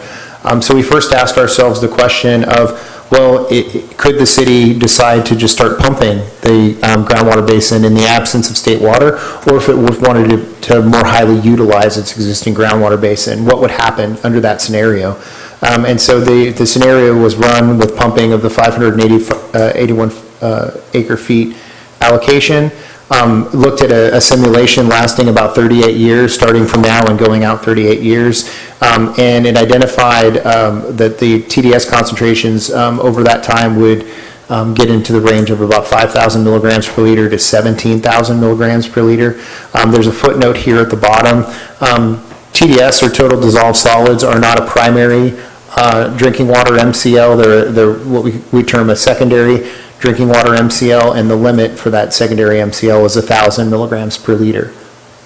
So what we're really trying to say here is that the city really is at risk of pretty significant seawater intrusion if they were to increase their groundwater pumping. So if the city just decided right now that they wanted to just pump that 581 acre feet from the Morrow groundwater basin over a not too short period and start seeing seawater intrusion. So that was the first element of the phase one work. The second and third elements of this work really looked at not just extraction, but the combination of injection and extraction. And it should be noted that, as we discussed earlier with the conveyance facilities project, we're looking at 2 different injection locations, and we're carrying forward those in the environmental document and continuing to carry those 2 options forward to give us the most flexibility for when we decide to start the final design of the injection wells. And so those are two different injection locations. One is over on the west side of Highway 1. We've been terming them the west injection area. GSI in their report refers to it as the south side injection area, and then the east by Silver City is, we term the east, and in their report is referred to as the Narrows area. So first looked at the impacts of injection on nitrates, and so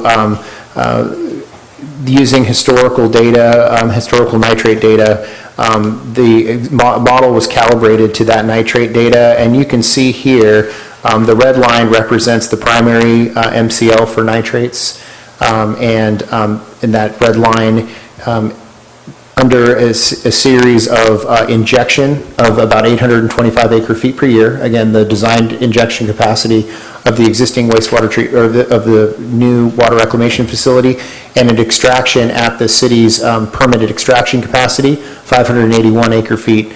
It was determined that the nitrate concentration in the groundwater would drop below the primary MCL. That was really the big question that we wanted to ask ourselves is what will happen with the nitrate concentration if we were to inject and extract. One of the things you might ask yourselves is if we're injecting 825 acre feet into the ground, why are we only extracting 581 acre feet? The reason why the analysis was done in this way, and we're continuing to do additional groundwater analysis, is that we had an even comparison with the non-injection option. So we're extracting 581 acre feet without any injection. So what happens if we extract 581 feet with injection? And so that's why the decision was made to run the model at the 581 acre feet extraction. Now we're going to be running a number of different model runs in the phase 2 work, and we will be looking at different extraction volumes and injection volumes. So the next question is, what is the impacts of injection on salinity? And I apologize that the heading here is incorrect. But again, the model was run with no injection to look at the TDS concentrations. Again, this line here, this orange line, shows the secondary drinking water MCL for TDS. And again, in this scenario, both at the west and the east injection locations, with injection and extraction, you see a the TDS concentrations below the secondary drinking water MCL of 1,000 milligrams per liter. That should not say 45 milligrams per liter. The orange line is correct, the call out is not. So that was that's essentially the takeaway from the phase one work is the phase one work was very focused in looking at what are the impacts of these different constituents in the groundwater under different scenarios. And we're currently working on the phase two work as we speak. The phase two work is really focused on, again, building on some of the information that we learned in phase one. But we still have a lot of work to do, and GSI is currently working on a number of different items. So phase two, what we plan to complete over the rest of this calendar year is really looking at design and permitting of the test wells. We're currently working on that. Really evaluating the two potential injection well locations and figuring out what is the preferred area for injection and testing. Securing the permits for the injection testing wells, conducting the actual pilot injection testing and doing any tracer studies or anything that we may need to do. As I mentioned, we're going to be continually updating and getting better information into the groundwater model. And then it really leads us to the big payoff as it pertains to the permitting aspect of the project with DDW, which is showing that the travel time can be met with the travel time analysis and the clogging analysis of the injection wells. And then continuing to perform water intrusion monitoring and groundwater level monitoring. So what are we currently working on right now? What is the team currently working on? Phase two, status update. What are we currently doing? We've working on the evaluation of the injection location, specifically when GSI started and when they prepared their proposal and when they negotiated their scope of work. There were some concerns about the geology in the Narrows area or the east injection area and the ability of that area to be able to accept the injection water. So as a way to identify or help identify if that was going to be a possibility, some cone penetration tests were done in the east area within the last couple of months. That's come back favorable in terms of the ability to inject in the east area. So that work has been completed and allows us to continue to move forward with analysis of the east area. That was kind of a pass-fail. It's a fairly inexpensive geotechnical investigation that can be done, and so that work was done and it allowed us to say, okay, this makes sense, let's proceed down this path on the east area. We're now currently preparing the test well design and permitting in the east area. We're preparing to install a piezometer on Arrow Street. We're currently looking at that being done as early as June 13th of this month, or the 13th of this month. And then as a part of that exercise, we're also working to get a firm online that can help with the pump testing for MB13. So we'll use that pump, the pump testing data and the piezometer in tandem to better identify what's going on with the boundary conditions for the east area. And then on the west area, we're working with our partners at Vistra. Again, as I mentioned, we've been working and have recently gained access to the site for a number of different activities that we need to perform there. One of them being the hydrogeo work, and we just sent over today to Vistra our work plan for what we want to do on their site and potentially with some of their existing infrastructure. And so we are currently working with them on that. In terms of the seawater intrusion monitoring, back in December of last year, GSI installed some pressure transducers, sorry, I lost my train of thought there, some pressure transducers in the city's existing seawater wells. And those are also used to monitor the water quality in those wells, as well as some pressure transducers were installed in the city's existing production wells. And so on multiple times a day, the city is getting information back on the groundwater level and the groundwater quality as it pertains to total dissolved solids in those wells. So that effort started back in December of 2018, and it will continue through the implementation of this project. Again, that's, again, an overview of the Phase 1 work and a preview of what we're doing, currently doing in Phase 2. Again, what we're asking for you tonight is to, again, accept the final draft concept design report and then provide comments on the presentation that we just presented on the Phase 1 work.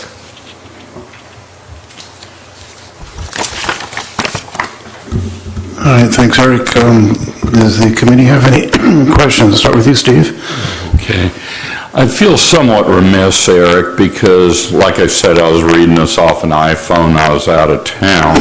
And when I read the actual staff report, it talked about only accept the final draft concept for the waterworks engineer, and then it says, and provide comments and inputs. So I kind of pushed all my energies into looking at the waterworks engineering report. While I can make some comments off what I saw today, I'm not quite sure I feel in a position to accept it, since I really haven't had the opportunity to go through it at any length. Is it only getting approved at each phase, or are you looking for something at the end of all this after the other phases are done? I'm not sure where you're going with city council after this. Are they also going to try and accept this final report? I believe we're just going to be looking for the council to receive it and to review and receive and provide any comments. I don't know if there's anything in that report that needs to be kind of formally accepted by council. Okay. It's really just a continuum of... Yeah, I read one that sounded like you're looking for an approval, and the other one I felt like it was purely comments. Yeah, this is really, this Phase 1 and Phase 2 and Phase 3 work, it's really just a continuum, as every time we're continually getting more and more information. We're adding to the groundwater model. We're doing more and more field investigations. At some point in time in the near future, likely what the option would be that we start to veer away from one of the injection locations and start to focus more of our effort on the other as we start to learn more and more things. Now, we haven't seen anything that kind of puts the death nail in either one of the injection locations, and so we're still kind of proceeding down the parallel path.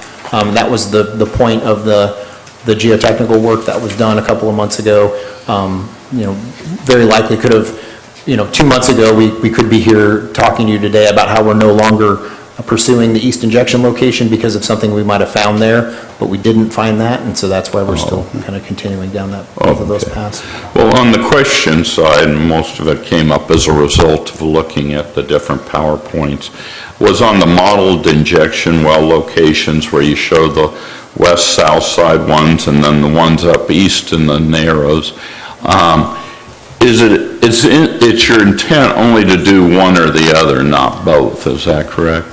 We're leaving both of those opportunities on the table, and really, again, the linchpin in this is DDW's confidence in the travel time. It's really the emphasis is all based on, DDW's sole mission, and really our sole mission with this is the protection of human health. So, that's what they have very rigorous treatment requirements they've identified, and then really the point of the travel time in the groundwater basin is to be able to give a reaction buffer if there was something to happen, which is why they require the minimum of 2 months, and it's more nuanced than that based on what we actually see in the model, the level of rigor that we need to go to prove out what our actual travel time is before we start up the facility.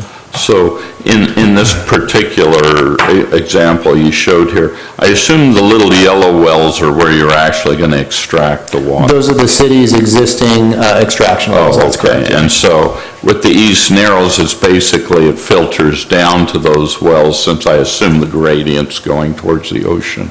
With the other, is it just backwater? The ones on the west side, is it backwatering up to those wells? Is that how the hydraulics, so to speak, work? I have Mr. Nate Page here from GSI, if he wants to. He can answer some of the more technical hydrogeological questions. Okay. Yeah, I just want to get my head wrapped around exactly how the flows work. Hi there today, thank you. Yeah, Nate Page with GSI. So basically, the west-south side, are you creating a high enough gradient it backflows towards those wells? Is that the Yeah, intent? that is how that would work. Oh, okay, and then the other, I assume Amount. it's just the natural gradient coming down from the east narrows. That's correct. Okay.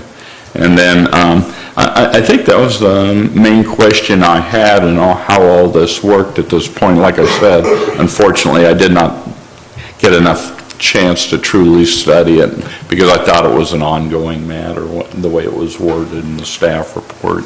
So thank you very much. You're welcome.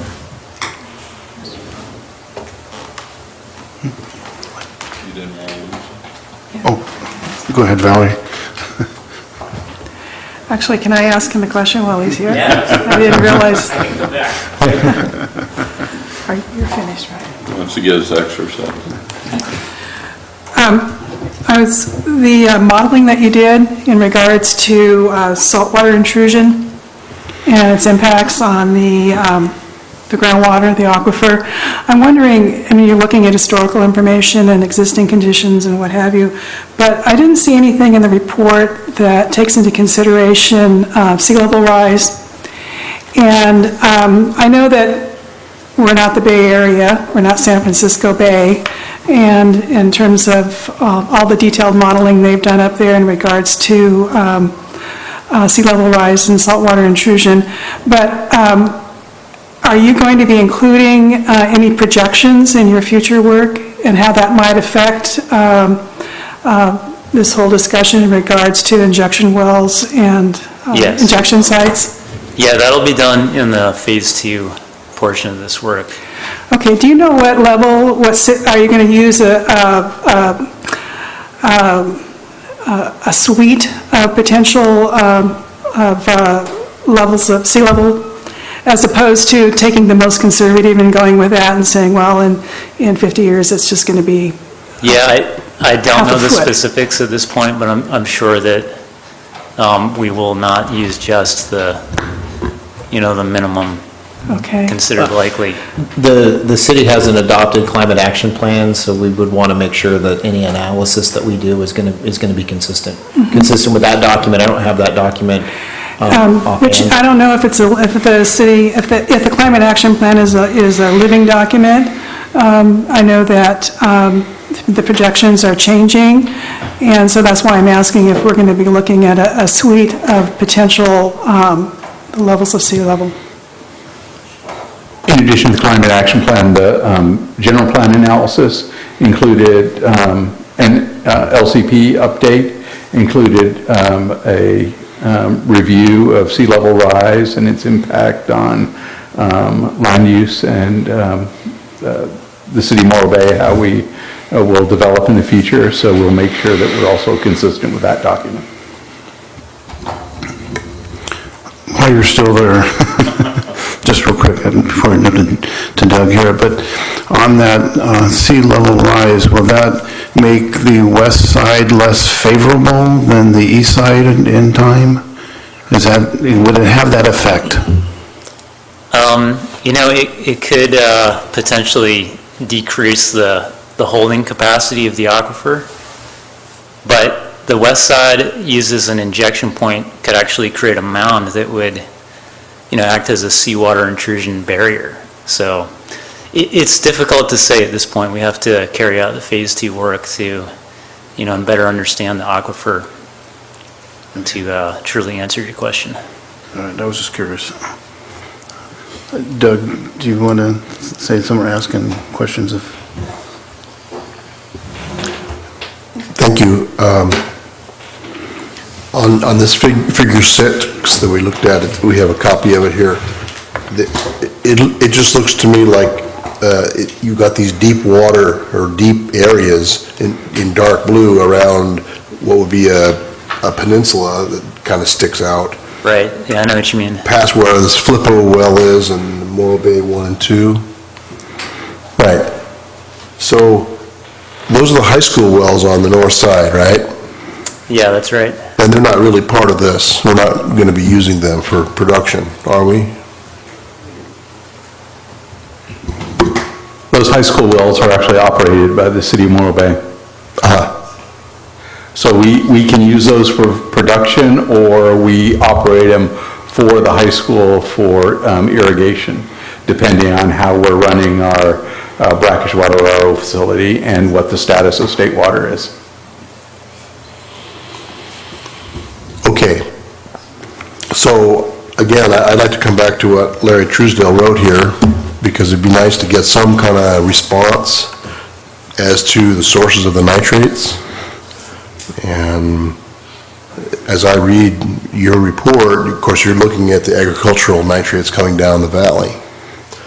And what Truesdale is referring to is something else, some other sewage material that's coming from the north, Cayucas Pipeline, North Morro Bay. And of course, it's very disturbing.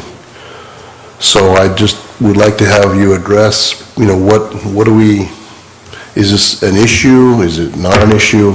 It'd be nice to know something more about it.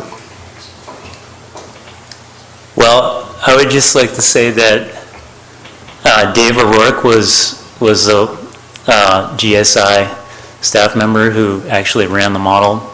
Unfortunately, he couldn't be here today, so I'm here in his place, and I'm not as familiar with the model.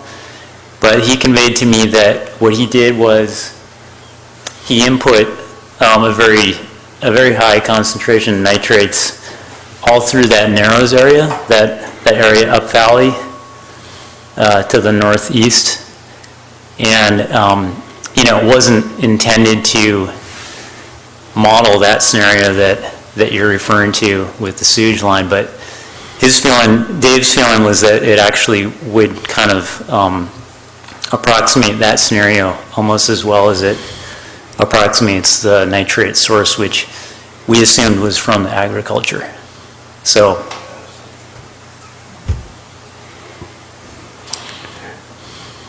Not only was that assumption made, we've had a couple of appearances at the regional board. Their in-house hydrogeologists, in addition to work done by Cleath and Associates, have determined that the most likely source for nitrate is up valley agriculture. So over application of high nitrate fertilizer. There's some reference in here to sucralose being in there. Sucralose is very ubiquitous in the environment. You will find it in our state water supply because state water comes from the Sacramento River Delta, and there may be a few wastewater treatment plants that discharge to that delta area. We also irrigate the land above our wells with water that comes from state water. And there's no surprise that there's sucralose in those wells.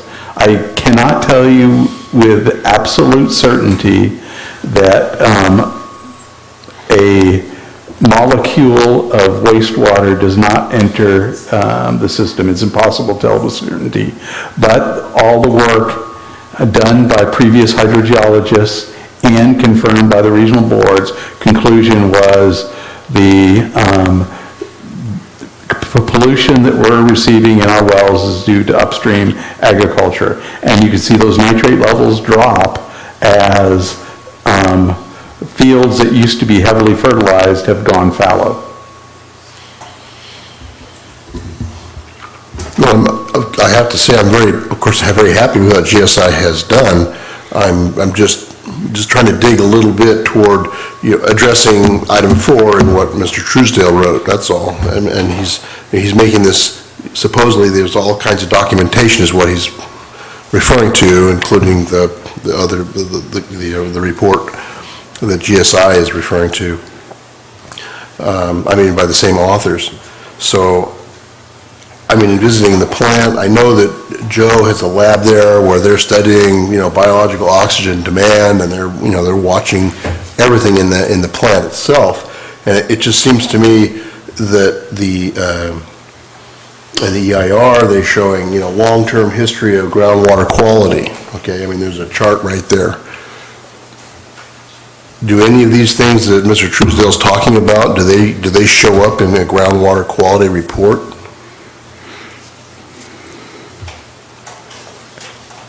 No, I think just going back to what Rob had said, a number of hydrogeologists have kind of weighed in on where this is coming from, and also to Nate's point, we calibrated this model first before we started using it, looking at injection and different extraction scenarios and everything else. And the way that the nitrates were applied to this model was that there was a large quantity of nitrates that was put into the model upstream of the wells at a period in time that was consistent with when those fields were being heavily farmed and fertilized.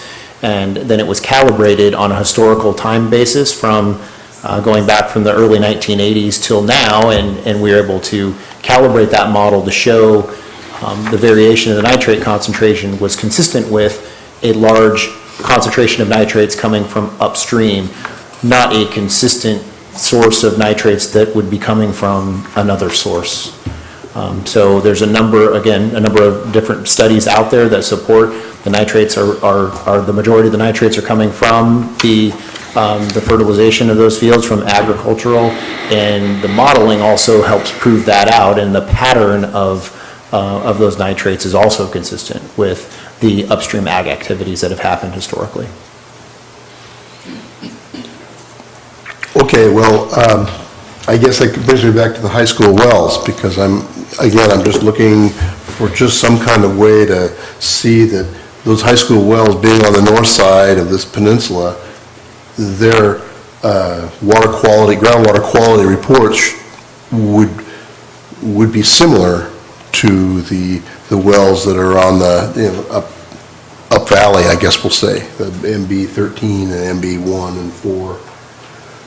So because the way Mr. Truesdale wrote this, he's saying, oh, well, there's this sewage leaking from up north Morro Bay, which means the high school wells would show more of this source of nitrate than the other wells. And I'm just asking, is there any evidence of that in your water quality reports? The water quality modeling that was done in here was not looking at the high school wells. It was primarily focused on 3, 4, 14, and 15. Right, I understand that. Yeah. But I'm just saying, since in the EIR, there's groundwater quality, I mean, clearly, you're monitoring all the wells when you're pumping the water out. Yeah, I think the reason for why the analysis was done that way is there's a lot more water quality data that's available for those other wells versus the high school wells. Okay. And so the model could be, the more data you have, the better you can calibrate the model. And so that's the reason why, without having Mr. O'Rourke here, but I believe that was the reason why those wells were focused on, is Right. they could be calibrated. Okay. Thank you. Kind of a follow-up to those wells. In the future, when we do this recycling, will all of those wells have to be in production, or are we going to rely on just a few of them? Like 3, 4, 14? Which wells will we be using over time? Will they be running all the time when that happens?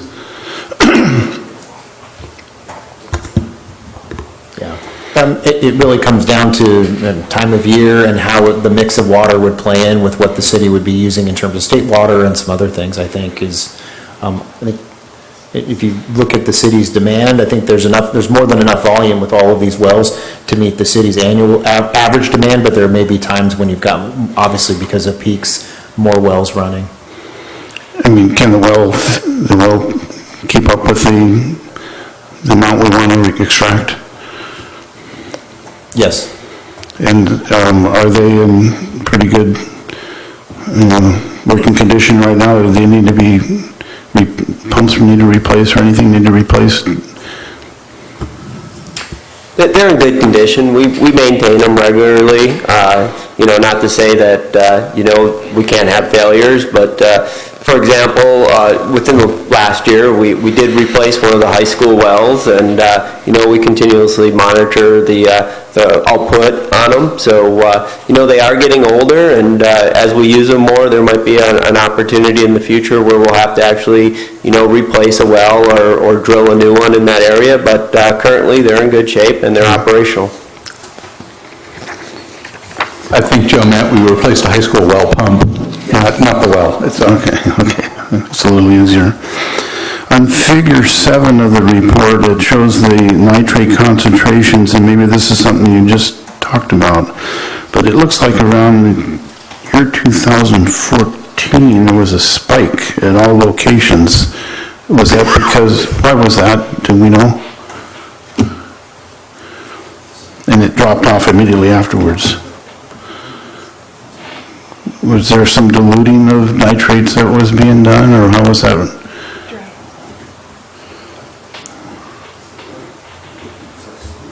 Or is it because, like you say, the fields went fallow, and that's what it immediately dropped after it spiked?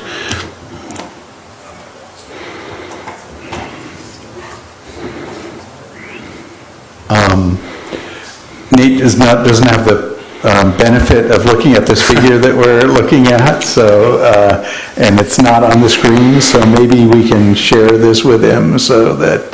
Yeah, I can picture it, and yeah, I think, what you just said there, that the source was, maybe mitigated, maybe if it were the ag, fields being fertilized, it looks like it could correlate with them being fallowed, but I do not know the history of that field. Personally, I don't know when it was fallowed, but it is interesting that the levels of nitrate seem to have peaked and then come back down. I was just curious on that. And also, just one real quick thing here, because in your PowerPoint, you keep talking about Vistra. Vistra is the company that bought out Dynergy. Yes. They're the current owners of the Morro Bay Power Plant site.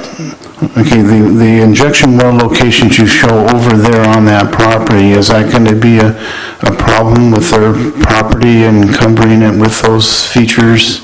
It's a coastal, very valuable coastal real estate right there. Is that, or the other thing is that I remember coastal staff saying they didn't want anything west of the highway. It seems like the injection wells are favoring that, the pipeline routes are favoring the west side. Is that going to be an issue with coastal staff, that we're putting so much on the west side when they warned us not to go there with anything?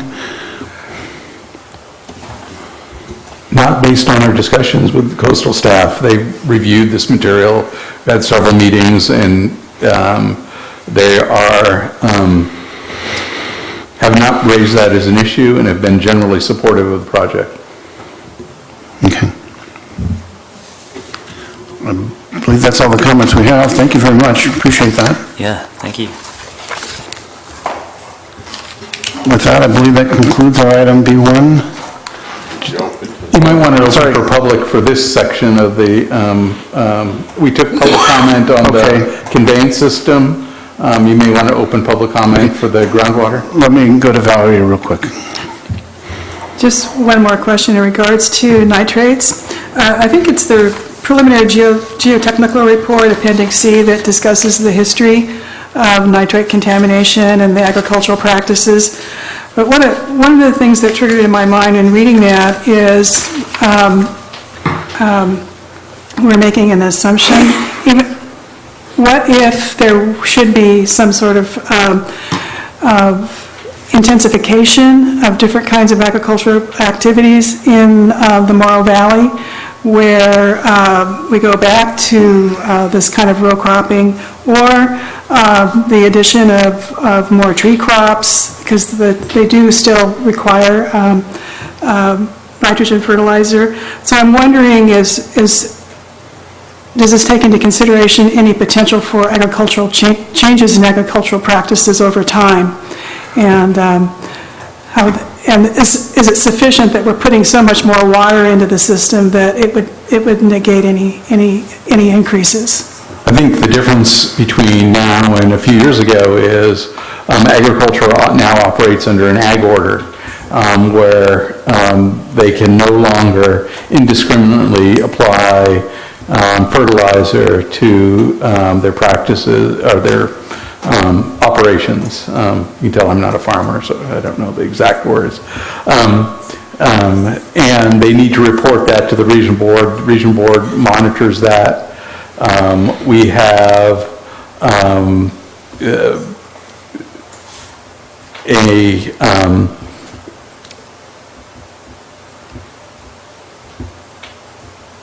sorry, I'm stumbling for words right now, but I'm thinking that I probably should stop there and not talk any more about this because it's something our city attorney is working on. Good. Oh, is it time, 5 o'clock? Well, can I have a motion to extend our meeting past 5 o'clock? I make a motion to extend the meeting another hour. Well, however long it takes. I'm sorry, did you say 6 o'clock? We can go to 6, that's when the planning commission shows up, right? Okay, let's say 5:30. I think Okay, we're pretty that sounds close. better. It'd be nice to give them some time to change places. I'm sorry, I'll make a motion to extend the meeting a half hour. Okay.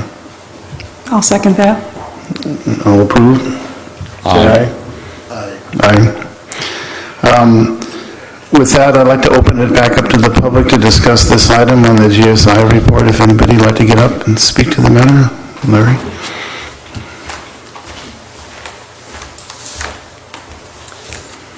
Hello, Larry Truesdale again.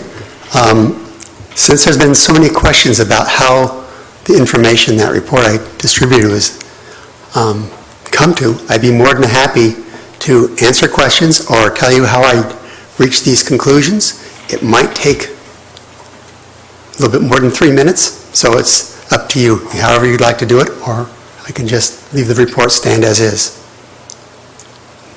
Now if you would like more information, I can tell you right now how I achieved it, because I didn't generate any numbers. I used what's been published by the consultants. I analyzed the curves, and I can tell you exactly where things crop up that are being glossed over and how you reach these sort of conclusions.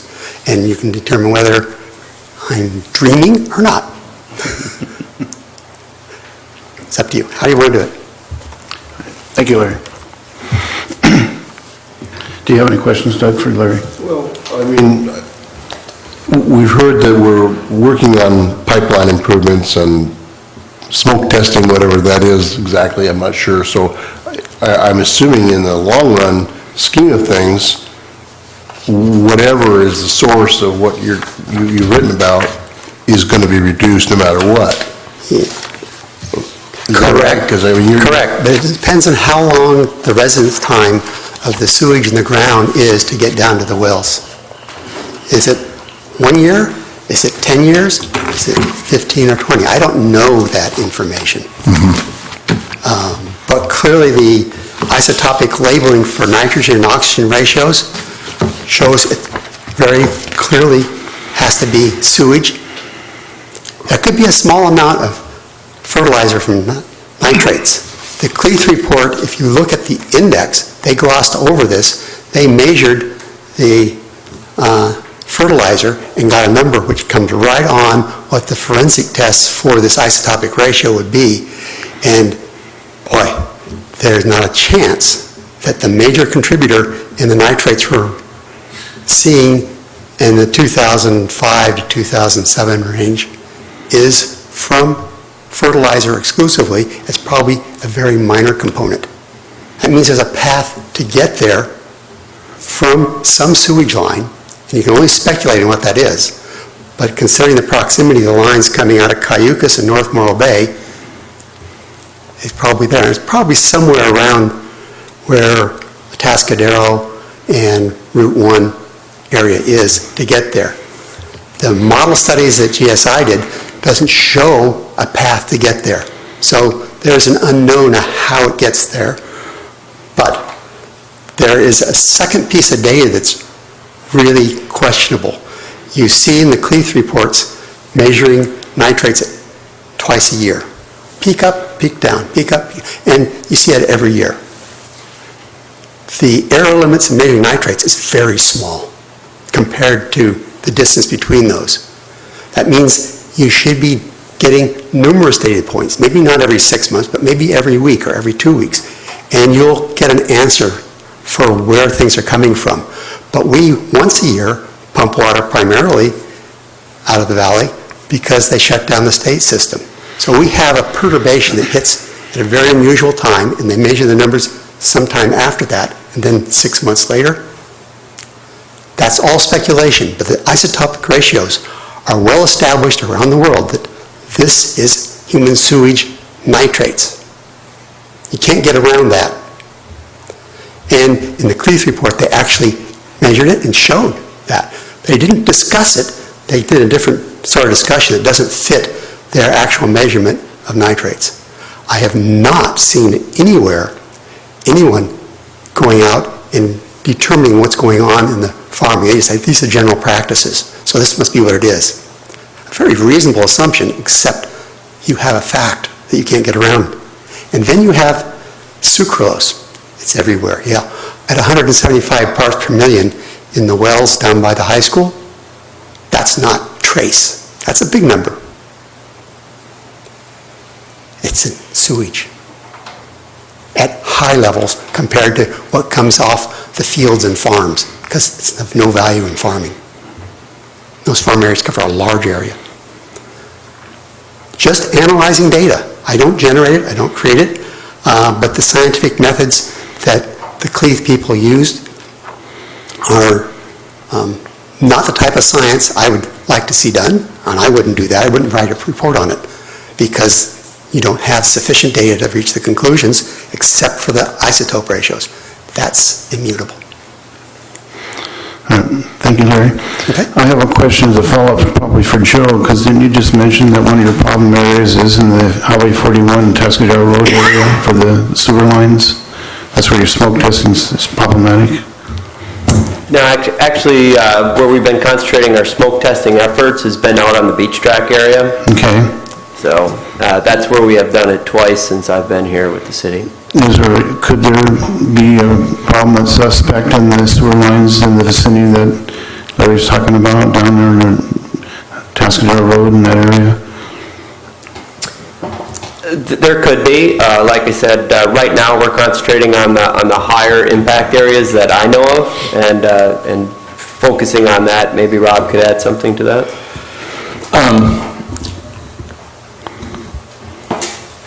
We review this information regarding nitrate contamination in our wells with regional board, scientific staff. The board, they made different conclusions than Mr. Truesdale did, that the isotopic ratio was related to agricultural nitrate contamination. Getting a little feedback there. And they recommended no further action regarding investigation of the source of nitrates based on the conclusion that it came from upstream agriculture. Okay. Valerie? Just the area that the problem area that you were talking about, Doug, isn't that similar to Main Street and Atascadero Road where you do have a project planned? Yeah, Tuscadero Road project is a capacity issue. That line had an in situ form lining placed, inversion lining, so a liner that was placed in that pipeline, because that's how the MTBEs entered the sewer. It was, and then Shell Equilon paid for the lining of that line. Main Street does have significant cracking and offset joints along there, and it also is a capacity issue there. So that line needs to be replaced for a couple different reasons, capacity and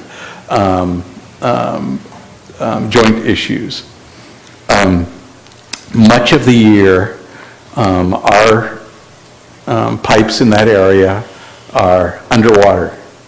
There's not a chance that there is exfiltration occurring when those lines are underwater. The hydraulic pressure from the groundwater is higher than the pressure that is in the pipes. That's why we get water into our pipes. That's all clay pipe out there, isn't it? Pretty much. There's some concrete, there's some clay. We have almost every pipe variety in our system. Ever made. Thank you. Okay, with that concludes our item tonight. Is there any other comments from the committee or staff? Just that you'll be seeing the next phase of the report, following phase, and then a final hydrogeological report that wraps everything up together. Okay, good, thank you. Question, Rob, could you just, the pipe you were just talking about that's submerged, where was that? In Main Street, Atascadero Road, both those pipes are underwater a lot of the year, especially when you have high groundwater. And now, during the drought, I think they were pretty dry. We weren't getting a whole lot of water coming in when it wasn't raining, but as with a lot of cities, the sewer lines tend to be underwater a lot of the year. What part of Main Street? North of Atascadero Road or just right around Atascadero Road? North and south of Atascadero Road. Just because of the groundwater elevation and the depth of the sewer line. So I don't know how well this is going to show up on camera. So Main Street flows to Atascadero Road, comes some of the deepest part of the system. That's why when we were looking at perhaps a lift station up closer to Atascadero Road, we're talking if you remember from when we were looking at that, huge depths on wet well depths, 30, 40 feet depths of wet wells. So it'd have to be quite deep to intercept those sewer lines there. All right, with that, we're adjourned. Thanks, everyone.